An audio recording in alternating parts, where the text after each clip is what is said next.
جی السلام علیکم خواتین و حضرات، میرا نام شہاب کرنی ہے. جیسا کہ آپ اسکرین پہ دیکھ سکتے ہیں، کیو این این ٹی وی یعنی قاصد ٹی وی کی طرف سے واشنگٹن اسٹوڈیوز میں آج موجود ہیں، آپ کی خدمت میں حاضر ہیں.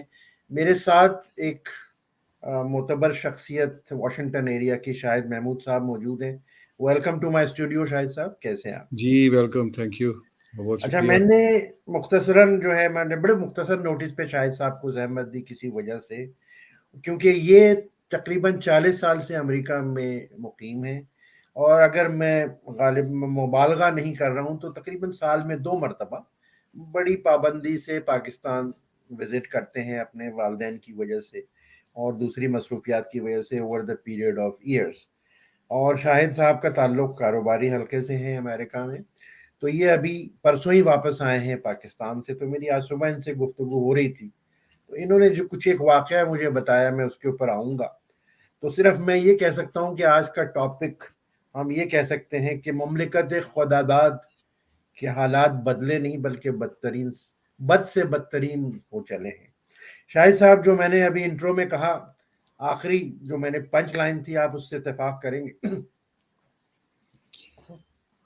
وہ اس سے کہتے ہیں نا کہ اب یہ تو کہہ کے ہم لوگ تھک چکے ہیں. اتنی بار کہا ہے، یہی بات کہتے ہیں ہم لوگ کہ اب وہ سوچتے ہیں کہ اس کا کہنے کا فائدہ بھی کچھ ہے کہ نہیں ہے. یہ شاید ایک طرح سے ہمارا نعرہ بن چکا ہے، ہمارا مقدر بن چکا ہے کہ ہم ہر وقت جب بھی بات کریں گے پاکستان کے بارے میں تو وہ ایسی ہی تناظر میں ہوگی. اچھا نہیں لگتا. مطلب کہتے ہیں کہ لوگ نیگیٹو بات کرتے ہیں، پیسمزم مطلب ہمارا یہ ایٹیچیوڈ غلط ہے اور ہم بری چیزیں پھیلا کے ایک برا امیج کریٹ کرتے ہیں اور ہم لوگوں کو نا امیدی کی طرف لے جاتے ہیں. لیکن آپ کے ساتھ جو واقعہ ہوا وہاں سے شروع کرتے ہیں، پھر آپ کے قیام کے دوران جو کچھ آپ نے مشاہدہ کیا ہے. زیادہ تر جی جی. قیام آپ کا لاہور میں تھا یا اسلام آباد بھی شاید گئے ہوں. لیٹس اسٹارٹ فرام دیٹ کہ بھئی آپ نے مجھے بتایا کہ صرف ایئرپورٹ کے ہی راؤنڈ میں وہاں پر آن دا گراؤنڈ 4 سے 5 گھنٹے لگے آپ کو. جی بتائیے گا کہ کیا ہوا. جی، وہ میں لاہور سے میری روانگی تھی واپس یو ایس اے کے لیے.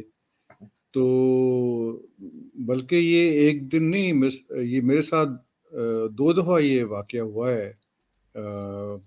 16 تاریخ کو میں میری روانگی تھی کراچی کی. تو وہاں پہ جو اس سے ایک دن کی پہلے کی فلائٹ تھی اسی ٹائم کی وہ کینسل ہو گئی تھی. تو جب میں سیکنڈ ڈے پہنچا ہوں تو وہاں پہ ایک ہجوم تھا جو اسٹاف کو جنہوں نے ہراس کیا ہوا تھا وہاں پہ سری نیر کے اسٹاف کو، کہ آپ نے جو ہے آپ لوگ بے ایمان ہیں، آپ لوگ یہ ہیں وہ ہیں، آپ نے فلائٹ کینسل کرنی ہے، آپ ہمیں بتا نہیں رہے. اب جو بھی حالات تھے اس میں میرے خیال میں ایئر لائن کا قصور تو بالکل نہیں تھا. قصور جو تھا وہ پاکستان کی سول ایویشن کا ہے جس کے انڈر جو ہے لاہور ایئرپورٹ آتا ہے. انہوں نے لاہور ایئرپورٹ کی ایک رن وے بند کی ہوئی ہے جو کہ ان کی مین رن وے ہے، اور دوسری رن وے سے گزارا ہو رہا ہے جس کی ریٹنگ کم ہے، جس پہ تقریباً 1 کلومیٹر کی اگر جب تک وہ ویزیبلٹی نہ ہو تو جہاز لینڈ نہیں کر سکتے. دوسرے رن وے پہ اگر جو ہے وہ اس پہ بڑا ایڈوانس سسٹم ہے، اس پہ اگر زیرو ویزیبلٹی بھی ہو تو جہاز لینڈ کر سکتا ہے، جس کی وجہ سے یہ سارے جو ہے نا بحران پیدا ہوتا ہے، خاص طور پہ ان دنوں میں جن دنوں میں یہ دھند وغیرہ کا مسئلہ ہوتا ہے. تو اینی وے آپ اندازہ کریں کہ شاہد محمود صاحب وہاں پہنچتے ہیں اپنا گیٹ پہ، تو وہاں پہ یہ ہجوم اکٹھا ہوا ہے اور وہ ان کو لگے ہوئے بیچارے کو، وہ اسٹاف سما کھڑا ہوا ہے. اب مجھے اتفاق سے میری جو جنرل مینیجر سے بات ہوئی تھی سری نیر کے تھوڑی دیر پہلے، تو مجھے اندازہ تھا کہ حالات کیا ہیں، وجہ کیا ہے، سب کچھ آئی نیو ایوری تھنگ. تو میں نے یہ کیا، آپ اندازہ کریں کہ پاکستان جا کے امریکہ سے جا کے میں کھڑا ہو گیا جا کے ان کے جو مظاہرین کے سامنے. میں نے کہا یار آپ لوگ ان بیچاروں کو خواہ تنگ کر رہے ہو، ان کو آپ ہراس کر رہے ہو، یہ مسئلہ جو ہے اس میں ان کا کوئی قصور نہیں ہے، بلکہ ایئر لائن پوری کوشش کر رہی ہے کہ آپ جو ہے آپ لوگ چلے جائیں، میں بھی چلا جاؤں. وہ مجھ سے لڑنا شروع ہو گیا، کہنے لگے آپ کون ہوتے ہیں، آپ ہیں کون، آپ جو ہیں وہ کس وجہ سے آپ ان کا دفاع کر رہے ہیں. میں نے کہا میں ان کا دفاع نہیں کر رہا، میں صرف یہ چاہ رہا ہوں کہ یہ ٹینشن ختم ہو، ان کو اپنا کام کرنے دیں. اور فلائٹ جو ہے اگر تو یہ سب چیزیں یعنی کہ جو مسئلے ہیں اس کے ایئرپورٹ کے اس وقت کی ان کو گاڑیاں نہیں مل رہی ہیں، وہ بسیں نہیں مل رہی، وہ مسئلہ حل ہو گیا تو یہ فلائٹ چلی جائے گی. خیر میری لاج رہ گئی، میں نے وہ اسپیچ کی، کوئی ان سے بحث کی کوئی آدھے گھنٹے کی ان مظاہرین سے. تو بعد میں فلائٹ چلی گئی. ہم لوگ جو ہے بجائے 1 بجے چلنے کے کراچی کے لیے، ہم لوگ کو چلے ہیں 6 بجے. Oh my God. ہم لوگ اپنے کمر میں پہنچے ہیں پرل کانٹیننٹل میں رات کے 11 بجے. اب اندازہ کیجیے. تو یہ تو تھی 16 تاریخ کی بات. پھر یہ اس سے تقریباً ورس آپ لگا لیں کہ یہ جب میں نکلا ہوں لاہور سے 27 تاریخ کو امریکہ آنے کے لیے، امریکہ آنے کے لیے، تو لاہور ایئرپورٹ کے باہر ہی کوئی 2 فرلانگ دور مجھے گاڑی سے اترنا پڑا، کیونکہ آگے لائن لگی ہوئی تھی، لمبی قطار گاڑیوں کی جنہوں نے جانا تھا ڈپارچر کے وہ ریمپ کے اوپر، جس کا کوئی سوال ہی پیدا نہیں ہو رہا تھا کہ میں ٹائم پہ جو ہے میں پہنچ جاؤں گا. تو میں نے وہ کوئی 2-2.5 فرلانگ دور جو ہے وہاں سے سامان نکالا ہے اپنی گاڑی سے، اور میں پھر پیدل واک کر کے میں لوور لیول پہ آیا ہوں. وہاں پہ لفٹ جو تھی وہ کراؤڈڈ تھی، لوگ وہاں پہ بہت ہجوم تھا وہاں پہ. there was no chance of getting the elevator to go upstairs. پھر میں اپنے وہ 3 بکسے جو تھے وہ لے کے گیا میں اسٹیپس کے سیڑھیوں سے ہو کر وہاں پہنچ کے جو ہجوم دیکھا ہے، آپ اندازہ کریں کہ لوگ اوپر کی منزل پہ جا کے فوٹوگراف کھینچے تھے کہ یہ ایسا لاہور میں منظر کبھی ہوا نہیں.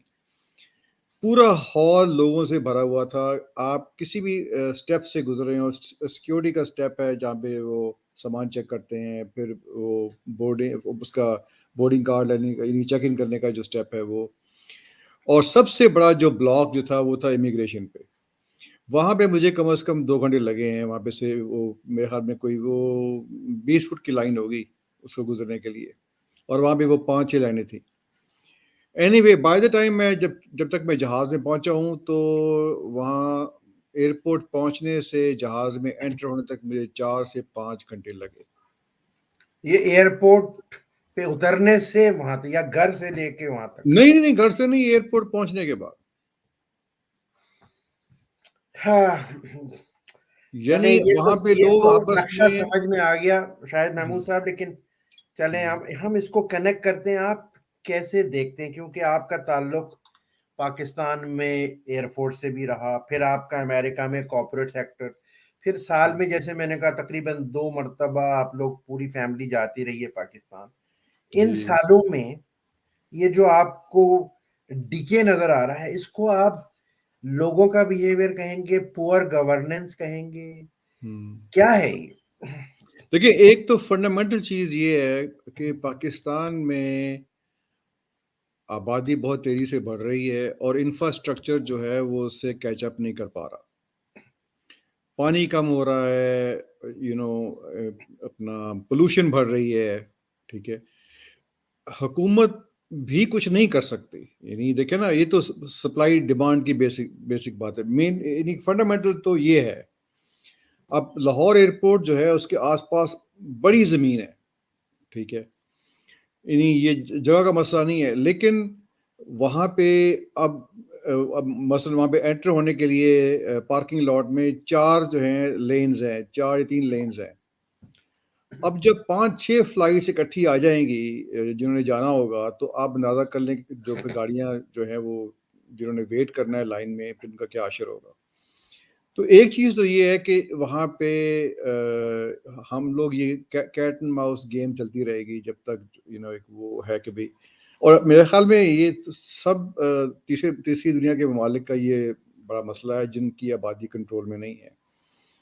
ایک تو یہ، دوسری بات یہ ہے کہ ہمارے لوگ جو ہیں جو کہ یہاں امریکہ آ کے یا یورپ میں آ کے لائن میں لگ جاتے ہیں، وہاں پاکستان میں ان کے لیے بڑا مشکل ہے، لائن میں نہیں لگتے. تو پھر وہ 5 لائنیں بنتی ہیں، 10 لائنیں بنتی ہیں، اور پھر آپس میں جھگڑے ہوتے ہیں کہ کون سی لائن صحیح ہے، کون سی لائن صحیح نہیں ہے. پھر آپ اندازہ کریں کہ تقریباً ہر ملک کے اندر جب آپ انٹر ہوتے ہیں تو دیر لگتی ہے، واپسی میں جلدی سے ہو جاتا ہے آپ کا ایگزٹ جو ہے. پاکستان میں جو واپسی پر بھی میں نے ایک فیملی کو 8-8, 9-9, 10-10 منٹ تک میں نے دیکھا ہے اس کو اپنا بوتھ کے اوپر، جو بھی کچھ وہ ان کے اسٹیپس ہوتے ہیں. تو میرا خیال تھا کہ بھی اگر 20 لوگ بھی ہیں لائن میں، جیسے کہ میرا خیال تھا کہ 20 فٹ کی لائن ہے جیسے، I'm sorry، تو مشکل سے آدھے گھنٹے میں نکل جاؤں گا میں.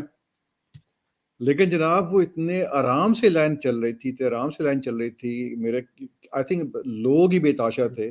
اور پھر وہ جو تھا کہ ملٹیپل لائنز، پھر لوگ پیچھے سے آ رہے ہیں، آگے جانے کی کوشش کر رہے ہیں، عورتیں پلیڈ کر رہی ہیں کہ ہمارے بچے رو رہے ہیں، یہ ہو رہا ہے وہ ہو رہا ہے. آئی مین شہاب، اس بہت مشکل ہے اس کو ایکسپلین کرنا. یعنی آپ جب چل ٹھیک ہے، ہم نے ایک تصویر آپ نے کھینچ دی، اور آپ نے یہ بھی کہہ دیا دنیا میں جو تھرڈ ورلڈ کنٹریز ہیں جہاں ڈیمانڈ اینڈ سپلائی بھی ہو گیا، لمیٹڈ ریسورسز کہہ لیجیے. اچھا، ہم نے اس چیز کو سمجھ لیا. اب وہ جیسے علامہ اقبال کا ہے نا کہ ہر فرد ہے قوم کے مقدر کا ستارہ، تو افراد سے ہی قومیں بنتی ہیں، اور قوموں ملک کو ریپرزینٹ کرتے ہیں، اپنے کردار کو، اپنی امیج کو. مجھے 2 منٹ میں یہ بتائیے سولوشن کیا، حل کیا ہے؟ یہ تو دیکھیں نا، بہت ہی سولوشن لیکن سولوشن اس کا دیکھیں، پہلی بات تو یہ ہے کہ جب ایک چھوٹی سیدھی سی بات ہے کہ اگر قابل لوگ اوپر آئیں گے تو ایک تو وہ ہے پاکستان میں جو ہے، یعنی خیر میرے خیال میں قابلیت سے زیادہ جو ایمانداری جو ہے نا پاکستان میں، اس کا بڑا بڑا فقدان ہے. یہ اتنی مذہبی قوم ہو گئی ہوئی ہے، لیکن یہ مذہب کے ہوتے ہوئے، یعنی آئی تھنک میرے خیال میں مذہب جو وہ شیلڈ ہے ان لوگوں کے لیے. ہر ایک بندہ جو ہے وہ اس کے 2 رخ ہیں. ایک رخ ہے اس کا بڑا پیٹریوٹک اینڈ ریلیجس اور یہ اور وہ سب کچھ، لیکن اس کا دوسری سائڈ ہے which is being very selfish,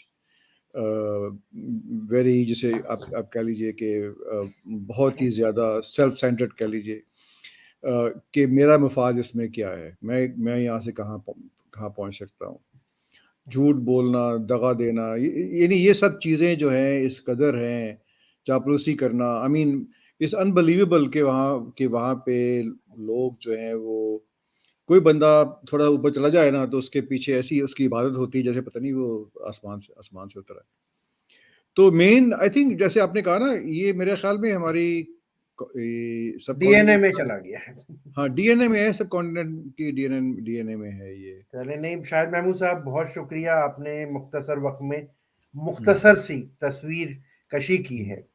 تو آپ کو آئندہ بھی ہم زحمت دیتے رہیں گے، کیونکہ یہ سبجیکٹ بہت کمپلیکیٹڈ اور بہت بڑا. لیکن آپ کی اگر اجازت ہو، اختتام سے پہلے صرف ایک کہہ دوں کہ شاہد محمود صاحب نے بڑی خوبصورتی سے ایک بات کی کہ ہماری مملکت خداداد جو جناح صاحب نے پاکستان بنایا تھا، اس کا المیہ انگریزی میں ہم کہہ سکتے ہیں انکمپیٹنسی اینڈ ڈس آنیسٹی کا لیتھل کمبینیشن. بالکل یہ میرے خیال میں شاہد محمود صاحب نے ہمیں بتایا ایک چھوٹے سے واقعے سے.